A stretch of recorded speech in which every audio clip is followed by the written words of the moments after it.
What's going on, guys, and welcome back to the channel.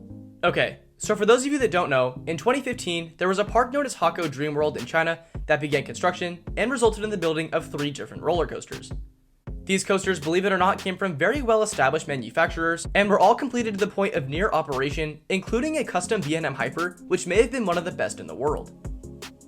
Now, I made a video on this a year ago titled "These 3 coasters will never open, meet the abandoned B&Ms of Dreamworld," and it did really well, but to be honest, a lot of that video was based on speculation and I didn't have a lot of information at the time, but now that I've done more research over the past year, I think saying they'll never open may have been wrong.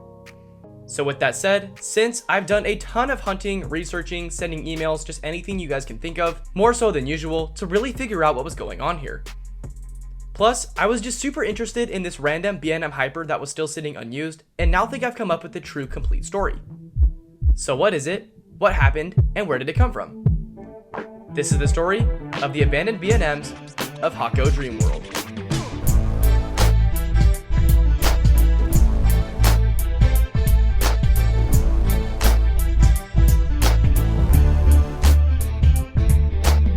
As I mentioned, in 2015, in the Wanghua district of Fushan, China, an idea was put in place for the installation of a brand new theme park under the name Dreamworld that would include the addition of several new rides.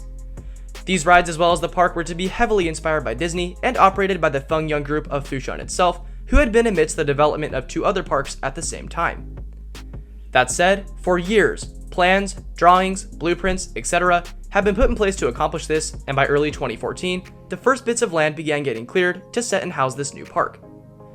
This also came along with the erection of the first building, an enormous Disney-esque castle, making for an impressive look to the entrance of the park and being an eye-stopper for future visitors. But there was something else being built, something even bigger. By August of 2015, 2 massive coasters have been built near the front of the park next to the castle, as well as a 3rd thrill coaster which was sandwiched a little further back but still visible, which of course caught the attention of a few avid coaster enthusiasts online. Justin Garvanovic of the Roller Coaster Database was one of these people, who took photographs in 2015.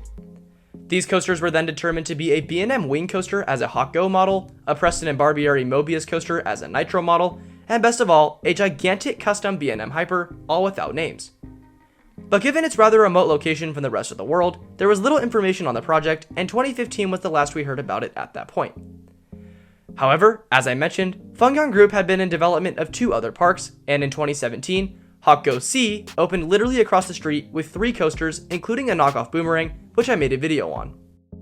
In response, George Greenway, also of the Roller Coaster Database, took a trip back to Fushan for that park, and I'm assuming was able to kill 2 birds with 1 stone, given we saw new photos of Dreamworld from George in 2017.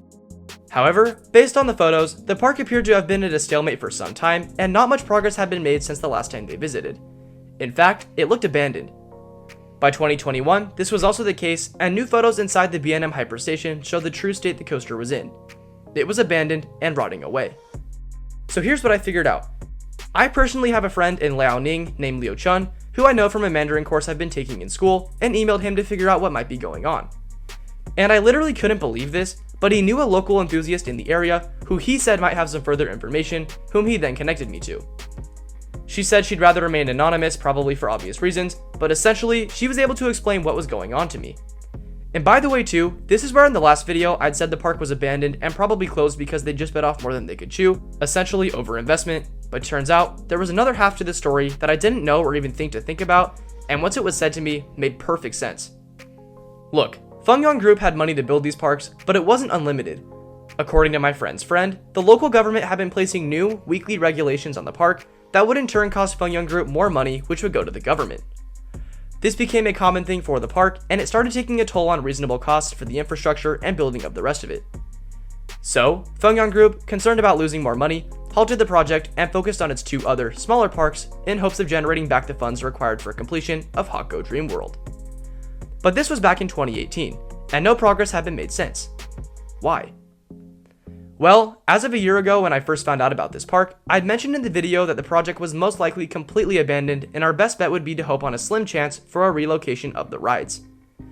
However, this may not be the case. My research led me to one more solid bit of evidence. After sorting through tons of websites, I found a quote from the Fengyang Group in 2020 giving an update on the park, which, to the best of my knowledge, were the last words given from them on the topic. According to the article, Fengyang Group stated they were still planning to complete the park, but were working on developing its other projects first, similar to how I mentioned they were gathering funding. So all that said, this prompted me to go and ask my friend's friend one final money question, the one we're all wondering. Will Hakko Dreamworld ever open? And will those sitting B&Ms ever see riders? I think eventually, yes. While I can't put anything on that, based on what I've learned from the making of this video, should Fengyang Group get the rest of the funding for the park, which I believe they will, it should absolutely reopen, or open in general. Though it might not be as soon as we'd like, I'd say it's more likely than not at this point, though the rides are in some disrepair, but it wouldn't be too difficult to get things operational. My friend's friend also noted that recently there were people in the park who appeared to be doing some sort of survey work, so maybe that could indicate some resumed progress as well. Either way though, only time will tell, and if it does remain abandoned, well hey, I'd say it made a pretty cool story. And I have to give a quick shout out to NorCal Coaster Media and Mary Sullivan as well, who also left comments in the last video on this park that nailed it with the content covered today. They made comments about the park that I was able to confirm, so props to you guys for figuring that out before I did. If any of you have questions that I didn't answer though as well, feel free to leave those down below, and if you are curious about the coasters themselves, like specifics and stats or other ride types, things like that, check out the video I made on that a year ago where I run over all those things. But besides that, I'd stay tuned for another video coming in a couple days, but until then, that's really all I got for you here, and hopefully we'll see this park reopen. Until then, we'll see you all there. See ya.